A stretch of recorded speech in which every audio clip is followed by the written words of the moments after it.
और दोस्त हैं। नमस्कार।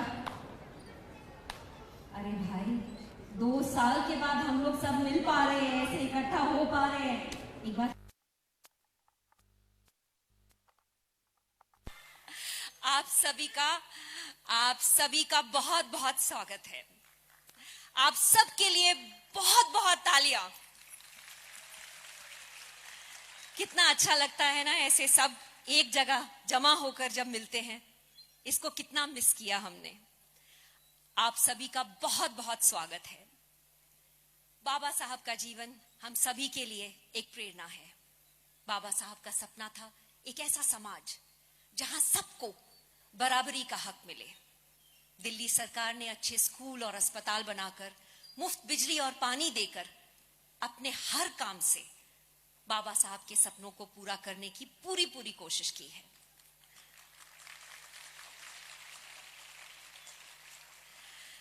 दिल्ली के मुख्यमंत्री श्री अरविंद केजरीवाल जी का धन्यवाद करना चाहूंगी, जिन्होंने पिछले साल बाबा साहब अंबेडकर के महान परिनिर्वाण दिवस पर दिल्ली में ये ग्रैंड म्यूजिकल करने का फैसला किया।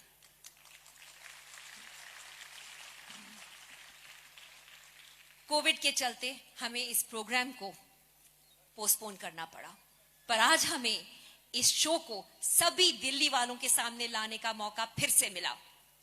इस शो से बाबा साहब का संदेश, उनके विचार, उनकी वैल्यूज दिल्ली के हर नागरिक, हर बच्चे बूढ़े के दिल तक पहुंचेंगी। मैं माननीय मुख्यमंत्री श्री अरविंद केजरीवाल जी से निवेदन करती हूं कि वो मंच पर आकर बाबा साहब के सम्मान में 2 शब्द कहें और इस शो का शुभारंभ करें।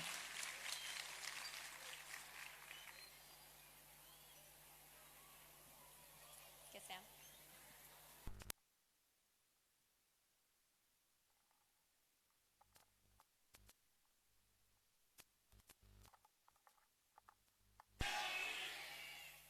मुझे बेहद खुशी है कि आज बाबा साहब अंबेडकर के जीवन पे ये शो शुरू होने जा रहा है दिल्ली के अंदर। बहुत दिन से हम लोग प्लानिंग कर रहे थे, 1-2 साल से, कि उनके जीवन को जन जन तक कैसे पहुंचाया जाए। हम लोगों ने स्कूलों में भी बाबा साहब अंबेडकर को पढ़ाने के लिए अलग से व्यवस्था की, लेकिन एक आम आदमी तक पहुंचाने के लिए हमने सोचा कि नाटक एक सबसे अच्छा जरिया हो सकता है। बाबा साहब अंबेडकर का जीवन बेहद प्रेरणादायी है। मैं तो अपने आप को उनका भक्त मानता हूं, फैन भी नहीं मानता, मैं अपने आप को उनका भक्त मानता हूं, क्योंकि जितना उनके जीवन को पढ़ते हैं उतना ही यकीन नहीं होता कि ऐसा आदमी कभी पैदा हुआ था। एक बार आइंस्टाइन ने गांधी जी के बारे में बोला था, that the future generations will refuse to believe that such a man walked on earth in flesh and blood, कि आने वाली नस्लें यकीन नहीं करेंगी कि ऐसा व्यक्ति कभी इस धरती पे पैदा हुआ था।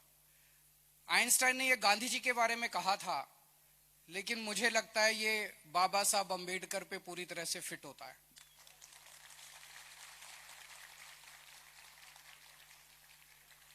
एक गरीब घर में पैदा हुए, बहुत ही बेहद गरीब घर में खाने को भी कुछ नहीं था। स्कूल जाते थे, उनको क्लास के बाहर बिठा दिया जाता था, छुआछूत इतनी ज्यादा थी।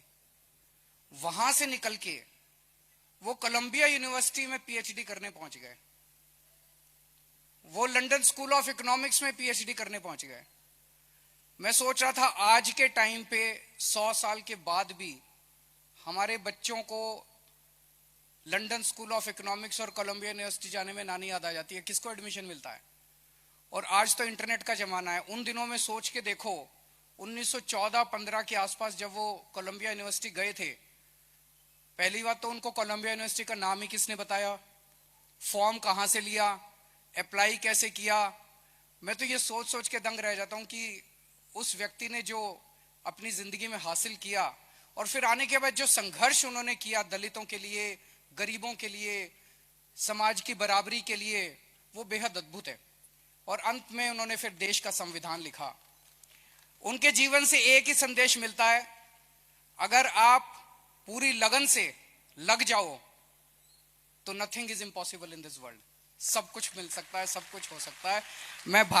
आप मेरा भाषण सुनने नहीं आए, आप प्ले देखने के लिए आए। आपको सबको मैं पूरी उम्मीद करता हूं कि आपको प्ले बहुत पसंद आएगा। बहुत बहुत शुक्रिया।